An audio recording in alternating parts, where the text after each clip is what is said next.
রাজধানী ৩০০ ফিট সড়কে প্রতিনিয়তই ঘটছে প্রাণহানি। সম্প্রতি সড়কে প্রাইভেট কারের ধাক্কায় নিহত হয় বুয়েট শিক্ষার্থী মুমতাসিম মাসুদ। পুলিশ বলছেন মাদকাসক্ত ছিল চালকরা। এদিকে খুনের ঘটনা যেন নিয়মিত ব্যাপার হয়ে দাঁড়িয়েছে, বেড়েছে ছিনতাইয়ের ঘটনাও। ৩০০ ফিট মনে হয় যে এখানে আসলে ওরা বিমানে উঠে গেছে, এরকম মনে হয়।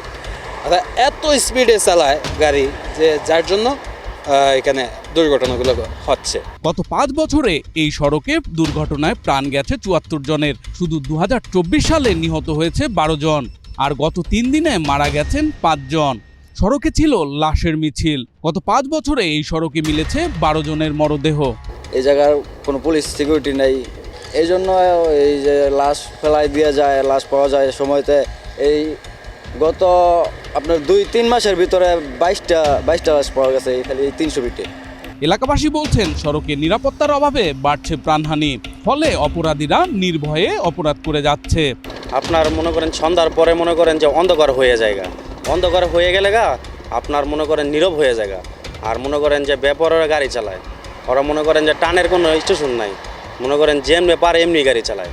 আইন শৃঙ্খলা বাহিনী বলছে অপরাধ কমাতে টহল জোরদার করার পাশাপাশি পুলিশ ক্যাম্প স্থাপন করা হয়েছে।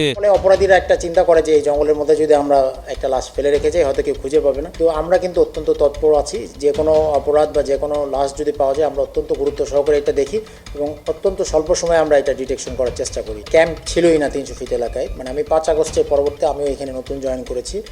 তো আমাদের ক্যাম্প স্থাপনের পর থেকে হ্যাঁ ২-১টি লাশ পাওয়া গিয়েছে, কিন্তু অপরাধীদের জন্য আমরা একটা কঠোর বার্তা দিতে চাই যে এই এলাকায় যদি আপনি কোনো অপরাধ করে যান আপনার জন্য কিন্তু অত্যন্ত ভয়াবহ পরিণতি অপেক্ষা করছে। কিছুদিন আগে একজন শিল্পপতির যে ১০ টুকরা লাশের কথা আপনি বললেন, আমরা কিন্তু অত্যন্ত দ্রুত গতিতে প্রায় মাত্র ১৫ ঘন্টার মধ্যে আসামিকে অ্যারেস্ট এবং হত্যার মোটিভ সহ শনাক্ত করতে সক্ষম হয়েছি। পর্যাপ্ত পুলিশি নজরদারির অভাবে রাজধানীর এই ৩০০ ফিট যেন লাশের ডাম্পিং পয়েন্ট, ছিনতাই ও সড়ক দুর্ঘটনার হটস্পট। নগরবাসীর প্রত্যাশা বাড়ানো হোক পুলিশি টহল। Walid Siddiqui, Asian television, Dhaka.